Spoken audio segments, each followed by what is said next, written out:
Welcome to grilling season 2025. Yeah, I know, it sure looks like grilling season. Huh? It is cold as balls out here in Ohio. It's about 20 degrees and it's in the middle of January.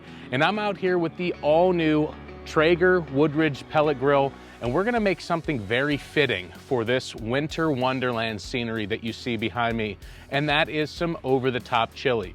Now look, you're gonna find a million different recipes. You're gonna find the Texas style with no beans. You're gonna find stuff loaded with beans. I'm gonna show you a happy in-between, and this is my chili recipe. This method here, these ingredients here are what I make all the time when I do chili. But to be completely honest, this is my first time doing the over-the-top method, and I'm super excited to see if it can take the recipe that we love and make it even better. Let's find out.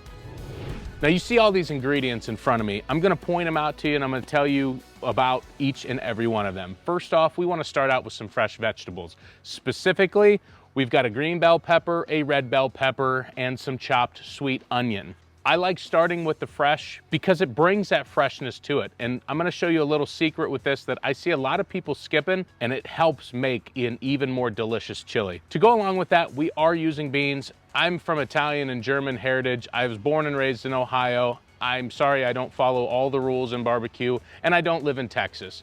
Beans go in our chili here. Make it however you like it. If you don't like the beans, you can still follow this recipe.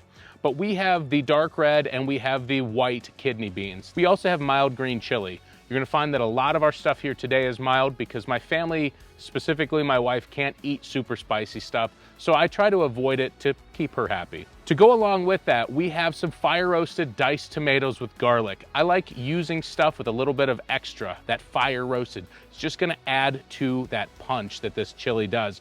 And I also use tomato sauce. I use an Italian-based tomato sauce because it's seasoned up, it's blended nicely, and it's not watered down. I know a lot of people use tomato paste, tomato soup. I like tomato sauce because once again, it adds to that punch. Now, we will not be cutting this down with water. It's gonna be on the smoker simmering for hours, and the last thing that I wanna do is water it down. So typically I go with unsalted beef broth. I couldn't find unsalted yesterday at the store, so we went with the 50%. I personally like to control the sodium with the rubs, the seasonings that I put in, but this should be just fine. We're also gonna be using some minced garlic. Now, if you're familiar with over-the-top chili, we're basically gonna make a giant meatball and we're gonna suspend it with a wire rack over the top of this Lodge Dutch oven. Now, what is that gonna do? That means as that meat smokes, yes, the meat is going to smoke, which is what is the main purpose of this recipe. All those drippings and flavors are also going to go right down into the chili as it cooks. Now, a lot of people here are gonna use beef, or they might use a beef and pork mixture. Because it's chili, because it's about those layered flavors and seasonings and just those punches coming from every direction, we're gonna be using some chorizo to go along with it. So we've got a pound of chorizo and we have a pound of 90-10 ground sirloin. Now, the reason why I went 90-10 is the fat's gonna be dripping down in here. I don't need a fat soup, and because we're using chorizo, there's gonna be some fat in here.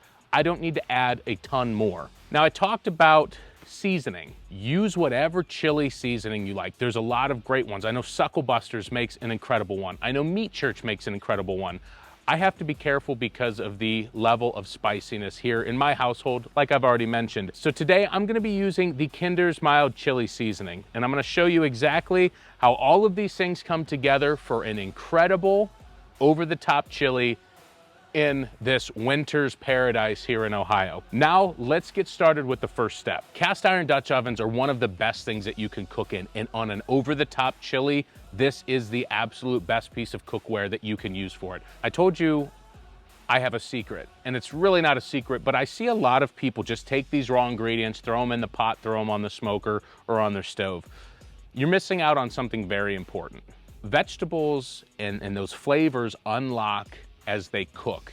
And the best way to do that is to saute them in the pan. So I'm gonna start out today with a little bit of bacon up.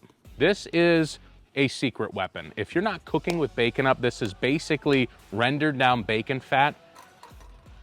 You're missing out. It is some of the most delicious. You wanna make some incredible eggs? Bacon up. I'm gonna start out with about a tablespoon of bacon up, and I'm gonna toss that down into this Dutch oven because we're gonna be sauteing these vegetables. So I'm gonna be taking my green pepper, chopped up fresh green pepper, and I'm gonna take the chopped up red bell pepper. I'm gonna put that down in here as well. And then I'm gonna take one medium sweet onion that we've also chopped up, and I'm gonna put that down in there. Now, what is important here, we don't have to cook these to completion, but when those onions start to turn translucent and brown, that means they are ready. We're starting to caramelize, we're starting to unlock and bring out those flavors. You're not gonna get the same effect by putting in these raw ingredients and throwing them on the smoker. So now on a medium to high heat, we are sauteing these, and as soon as we see that translucent, semi-brown on the onion, we know it's time to get them back outside to finish making this chili. Now that we've got the peppers and the onions sauteed, I can tell you they are super fragrant, but they are perfect. Now, one key tip is to saute them in whatever pan you're gonna be using or crock that you're gonna be using in the smoker, because just like deglazing a pan, all that flavor is right down in here. These are darn near perfect, nice and translucent, starting to turn golden brown. That bacon up worked perfect, and it also is gonna add to that flavor. Now, I'm gonna start with my beans. Now, I see a lot of people not straining their beans. I think that's gross, gonna be completely honest with you. So I do strain and lightly rinse my beans. So we've got these dark red kidney beans. I've got my white kidney beans. Same thing, rinsed, lightly washed. Now we've got our diced and fire roasted tomatoes. Now I did not strain these because that juice is gonna help build that base of the chili. So I'm gonna get those down in there. We've got our tomato sauce. We've got our mild green chilies. Then for this, we're gonna start with about 2.5 cups of beef broth. Now, I buy this 4-cup or 32-ounce container here because I don't wanna cut this or thin it down with water. If we need to add more because it's simmered down and got a little too thick, beef broth it is. So here's 2 cups here, and I'm gonna add about 1/2 cup more. So we're at about 2.5 cups beef broth. Now I'm gonna save the rest of this to thin it down if we need to. I'm gonna use about 2 cloves of minced garlic, or the equivalent of 2 cloves of minced garlic. Get that down in there. And the last ingredient is gonna be the seasoning. Now, because we're using chorizo and because I'm gonna be seasoning the actual meat ball itself, I'm only gonna use about 5 tablespoons of this chili mix. You can use a little bit more, you can use a little bit less. Monitor it, you know, make it the way that you would like it, but I'm gonna use 5 tablespoons.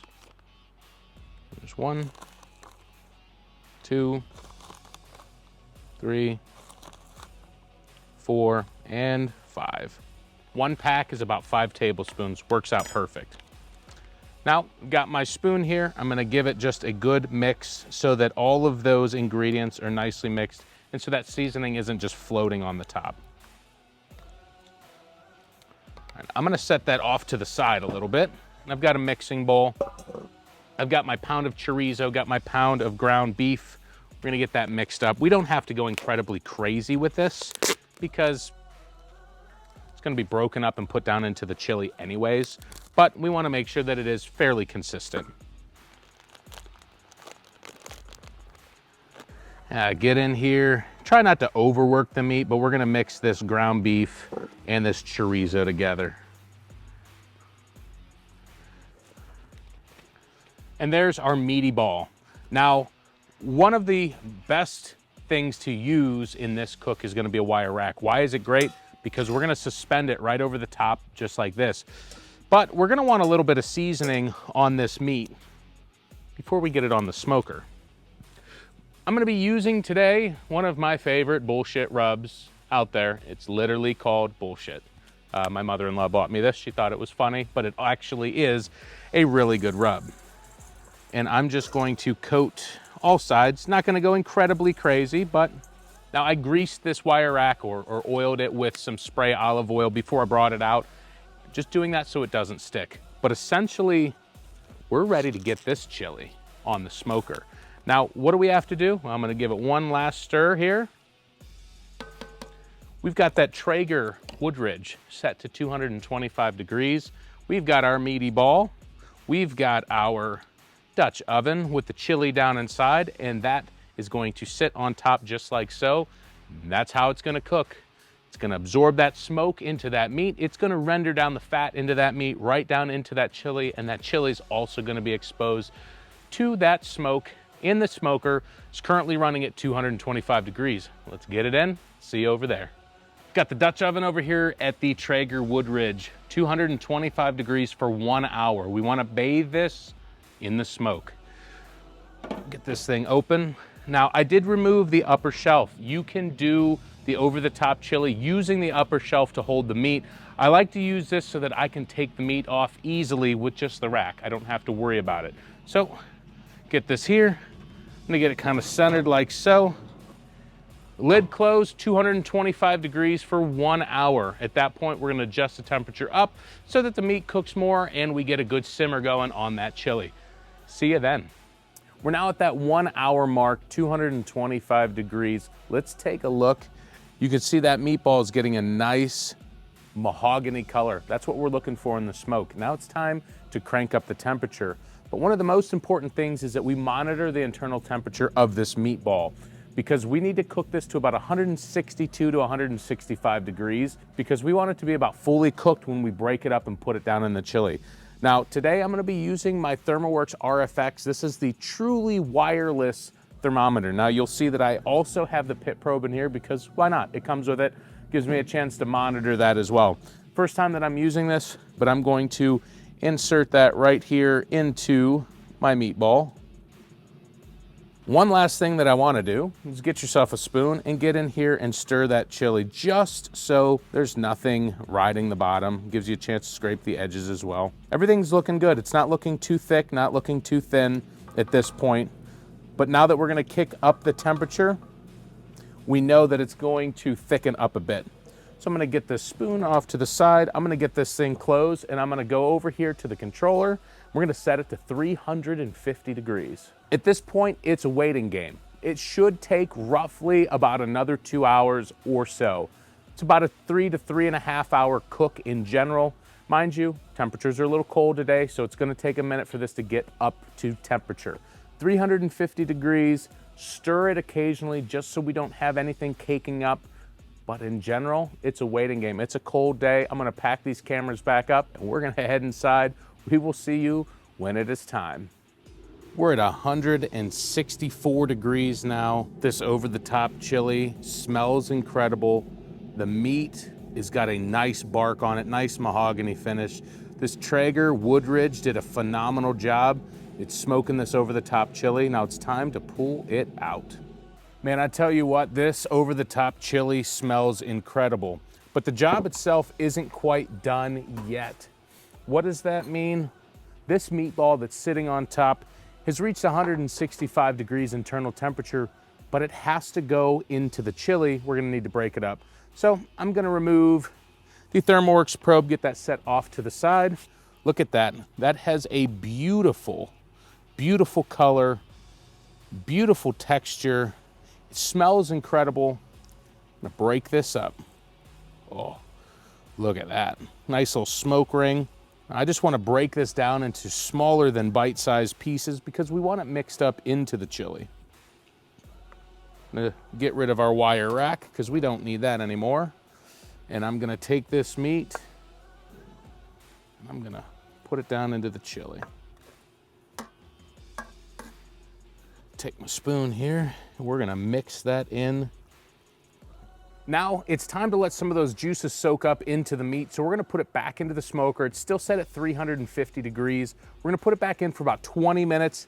Keep an eye on it. If it's not wet enough for you, add a little bit of juice. I know it's crazy right now, it's steaming like crazy. If you need to add more juice now, add some more juice, but it's back on the smoker for about 20 to 30 minutes. I'll go do that now. It is time to give this chili a try. It is a bit hot, but I'm gonna make up a nice bowl. Give it a little stir here.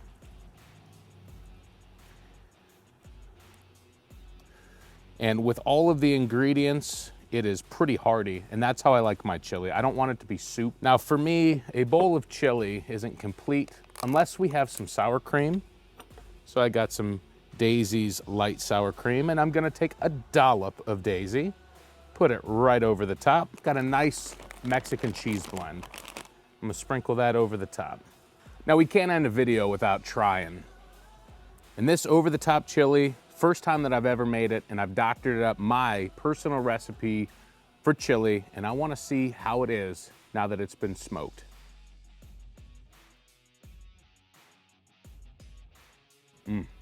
First off, the layers of flavor, super, super delicious. I get a little bit of spice from the chorizo, from that Kinder's mild chili seasoning. I get a little sweet from the tomato. I get a little smoky.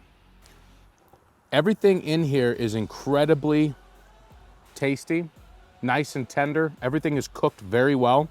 The little bit that we've added with the sour cream and the cheese, it just adds another dynamic to it. And one of my favorite things to make this time of year, and now I know I can make it even better on the smoker.